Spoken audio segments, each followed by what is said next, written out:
오늘 함께 볼 말씀은 이사야 40장 27절, 이사야서 40장 27절에서 31절입니다. 이사야서 40장 27절에서 31절.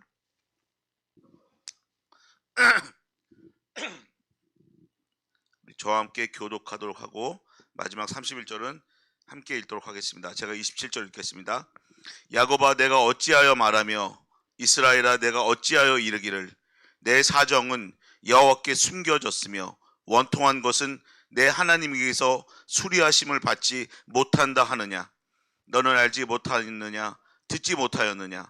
영원하신 하나님 여호와 땅끝까지 창조하신 자는 피곤치 아니하시며 곤비치 아니하시며 명철이 한이 없으시며 피곤한 자에게는 능력을 주시며 무능한 자에게는 힘을 더하시나니 소년이라도 피곤하며 곤비하며 장정이라도 넘어지며 자빠지되 오직 여호와를 앙망하는 자는 새 힘을 얻으리니 독수리의 날개치며 올라감 같을 것이요 다른 박질하여도 곤비치 아니하겠고 걸어가도 피곤치 아니하리로다.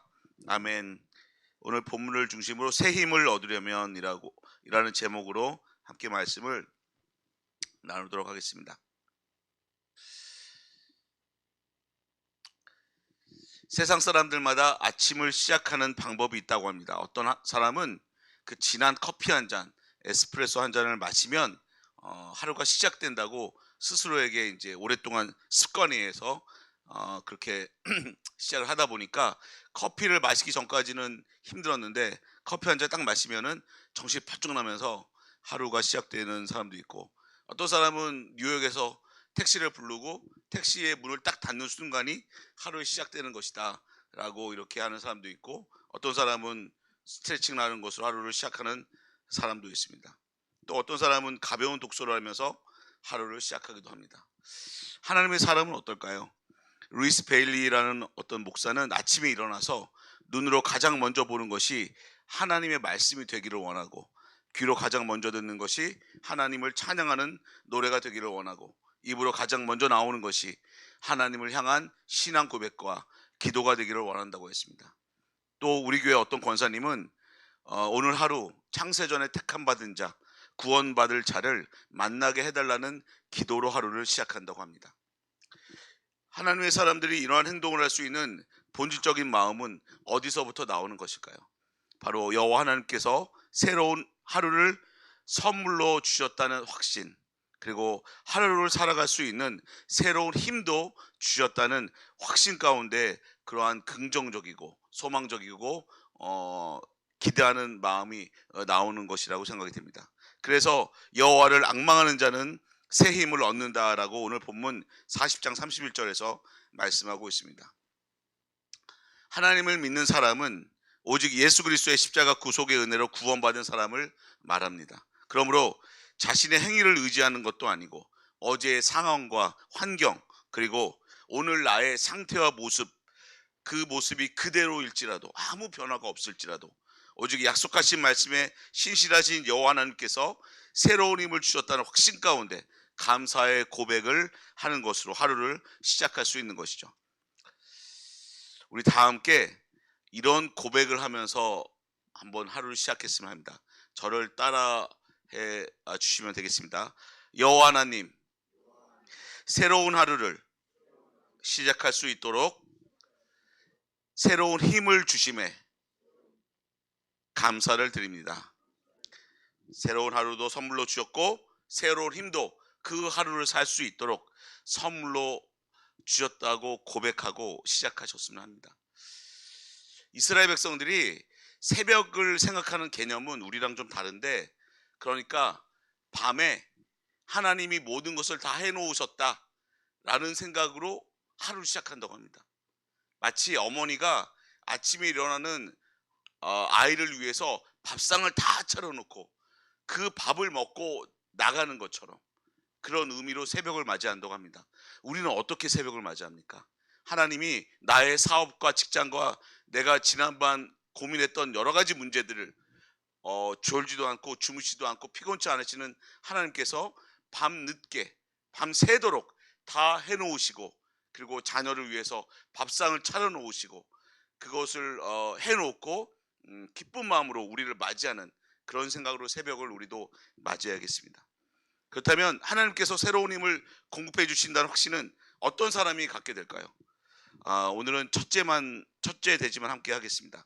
죄를 용서받고 죄를 용서해 주신 여호와 하나님 앙망할 때, 그러니까 기대와 소망을 가질 때 새로운 힘을 공급받았다는 것을 확신할 수 있는 것입니다. 오늘 본문에서 나온 야곱은 여호와 하나님을 믿지 못하고 우상 숭배하여 결국 바벨론의 노예로 끌려가 수십 년간 포로 생활을 한 이스라엘 백성, 죄인을 의미합니다. 영적으로는 죄로 인해 하나님과의 관계가 단절되어 있으며 삶적으로도 노예 신분으로 아무것도 할 수 없는 절망적인 상태인 이스라엘 백성들을 의미하는 것이죠. 바로 오늘날 하나님을 만나지 못한, 혹은 하나님을 만났음에도 죄책감으로 인해서 하나님을 떠나 있는 백성들을 의미하는 것입니다. 하나님께 범죄하여 타락한 이후로 모든 사람은 바로 이 죄책감 때문에, 그리고 하나님께 버림받았다는 상실감 때문에 하나님을 바라보는 힘이 없어지게 되고 무기력해지는 것이죠. 그래서 자신이 지은 죄에 대한 징계와 형벌을 주는 하나님으로만 생각해서 그 낯을 피하여 숨어버리고 두려워하게 되는 것입니다. 창세기 3장 한번 보도록 하겠습니다. 창세기 3장 8절입니다. 8절에서 10절에 보면 하나님의 말씀에 불순종한 죄를 지은 아담에게 나타난 죄의 현상들이 나옵니다. 죄의 수치로 두려워하여 하나님의 낯을 피하여 숨은 아담의 모습을 나타내고 있습니다. 그리고 이러한 아담에게 여호와 하나님께서 찾아오셨습니다. 그리고 하와가 뱀에게 미혹을 당할 때와 마찬가지로 아담은 여호와를 부르지 않고 하나님의 소리를 듣고 두려워하여 숨었다라고 말을 하고 있습니다. 하나님은 여호와 하나님으로 다가갔는데 아담은 하나님이라고 고백을 하고 있습니다. 창세기 1장에서 4장을 보면 특히 1장에서 창조 사역을 주관하시는 전능하신 하나님으로 소개할 때 하나님, 그러니까 히브리어로 엘로힘이라는 단어를 사용하고 있습니다. 그리고 언약의 하나님, 구속의 하나님을 나타내기 위해서 창세기 2장 4절부터 여호와라는 단어를 사용해서 여호와 하나님이라는 단어를 사용하고 있습니다. 그런데 하와가 뱀에게 미혹을 당하여 죄를 짓는 장면에서 하와는 여호와 하나님이라고 하지 않고 3장 3절에 보면 하나님의 말씀에라고 말을 하고 있습니다. 또한 아담도 죄를 짓고 나서 자신을 부르는 여호와 하나님의 소리를 듣고 하나님의 소리를 듣고라고 말을 하고 있습니다. 그러니까 죄로 인해 언약의 하나님을 부르지 않았던 것이죠. 그리고 창세기 4장 26절에서 아담과 하와에게 아벨 대신해 주신 셋이 에노스를 낳았을 때 비로소 그들이 여호와의 이름을 불렀더라라고 되어 있습니다. 앞서 말씀드린 대로 여호와 하나님이란 언약의 하나님, 구속의 하나님을 나타내기 위해서 사용한 하나님의 이름입니다. 이 여호와라는 단어를 히브리어로 파자에 보면, 그러니까 글자를 쪼개 보면 네 글자로 되어 있습니다. 요드, 해, 바부, 해라는 히브리어 알파벳으로 구성되어 있습니다. 그 각각의 글자는 상형적 의미가 있는데 요드는 손, 해는 보다, 바부는 못, 그리고 해는 보다. 그러니까 손을 보다, 못을 보다라는 의미가 여호와의 상형적 의미입니다. 그러니까 여호와라는 단어는 십자가에 못 박혀 죽으심으로 구속을 성취해 주신 예수 그리스도를 상징하는 하나님의 이름인 것이죠. 그래서 이사야서 43장 11절에 보면 곧 나는 여호와라, 나 외에 구원자가 없느니라 라고 되어 있습니다. 바로 여호와는 구원자 대신 예수 그리스도를 상징하고 있는 것입니다. 그러므로 여호와 하나님께서 아담을 찾아오신 것은 언약의 하나님, 구속의 하나님으로 예수 그리스도를 통해서 죄를 용서해 주시기 위한 것이었죠. 결국 창세기 3장 15절에서 여자의 후손 대신 예수 그리스도께서 아담과 하와의 죄로 인해 사단이 갖게 된 죄와 저주와 사망과 심판의 권세를 십자가에서 깨뜨려 버리실 것을 약속해 주셨고, 이에 대한 증거로 21절에서 죄 없는 동물을 희생시켜 만든 가죽옷을 그들에게 지어 입혀주심으로 바로 예수 그리스도의 의의 옷을 입혀주신 것이죠.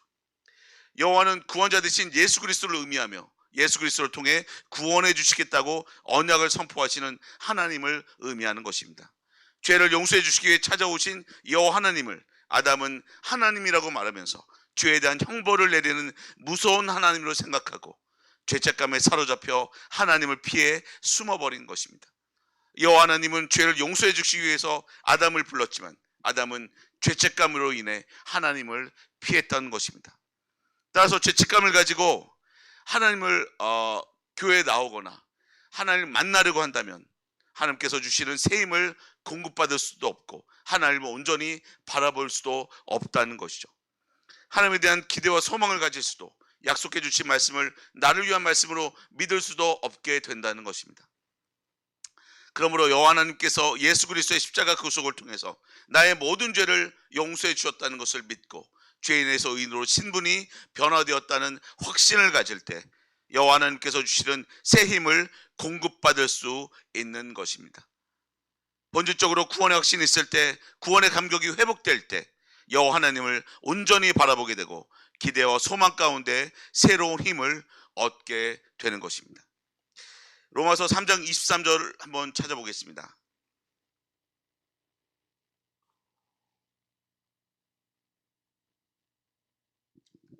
로마서 3장 23절에서 죄로 인해 하나님의 영광이 이르지 못한다라고 되어 있습니다.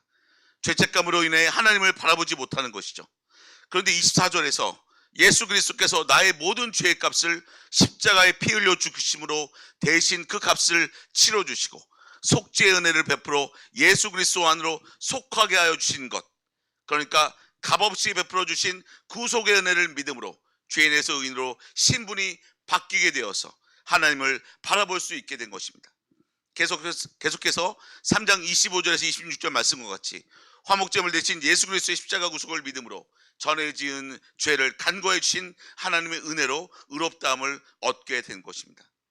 그리고 미가서 7장 19절 말씀과 같이 구원받은 이후에 죄를 짓더라도 다시 긍휼히 여겨주시는 그러니까 그 죄를 따지지도 않고 죄의 무게를 저울로 달아보지 않고 죄의 길이를 자로 재어보지 않는 바로 긍휼히 여겨주시는 하나님으로 인하여 그 하나님께서 그 죄악을 발로 밟으시고 그래서 흔적도 없게 해주시고 다시는 그 죄를 찾을 수 없도록 깊은 바다에 던져주셨다는 것을 믿음으로 죄와 사망의 법에서 완전히 해방되어 생명의 성령의 법 아래서 여호와 하나님께서 매일매일 공급해 주시는 새 힘을 공급받을 수 있는 것입니다.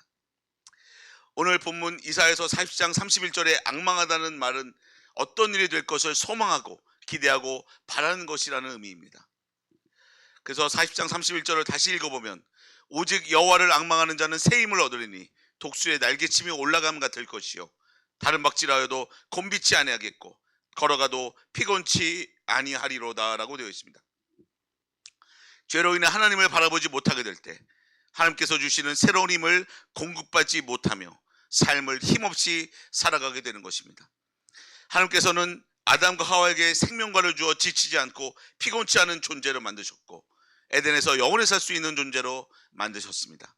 우리 또한 생명과 대신 예수 그리스도의 십자가 구속의 은혜를 통해서 죄 문제를 해결받았다는 확신 가운데 하나님께서 주신 새로운 힘을 얻을 수 있고 천국에서 영생을 누릴 것에 대한 소망을 가지고 하루하루를 살아갈 수 있는 것입니다. 죄는 중력과도 같습니다. 죄의 본성은 우리를 계속해서 끌어당겨 하나님께로 나아가지 못하고 땅으로 가까이 붙게 만들어서 결국 공중 권세 잡은 자 사단의 영역 아래로 나아오게 만듭니다. 우리는 그 죄책감을 떨어버릴 때 공중 권세 잡은 자가 그 사단이 결코 만지지 못하는 바로 그 위에 있는 하나님께로 속할 수 있는 것입니다. 그래서 죄 문제를 해결받은 사람은 이사야서 40장 31절 말씀과 같이 비록 육체 가운데 힘이 들지라도 말씀으로 다시 거듭나게 된 그 영혼은 피곤치 않아서 중력을 거스러 날아오르는 독수리와 같은 힘을 얻게 되는 것입니다. 오늘도 죄사함 받고 의롭다함을 얻은 하나님의 자녀된 백성이라는 확신 가운데 창공을 가르는 독수리와 같이 하나님께로 나아가며 힘찬 하루하루의 삶이 되실 것을 축복합니다.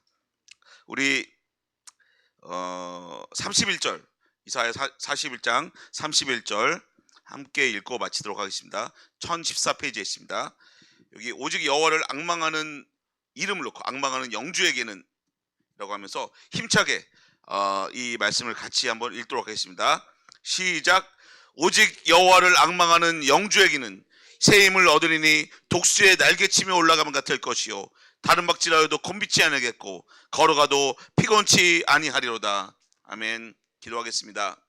사랑과 은혜가 풍성하신 하나님 아버지, 예수 그리스도의 십자가 구속의 은혜로 죄인에서 의인으로 신분을 바꿔주시고 하나님의 자녀된 백성으로 능력 있는 삶을 살게 하여 주심에 감사를 드립니다.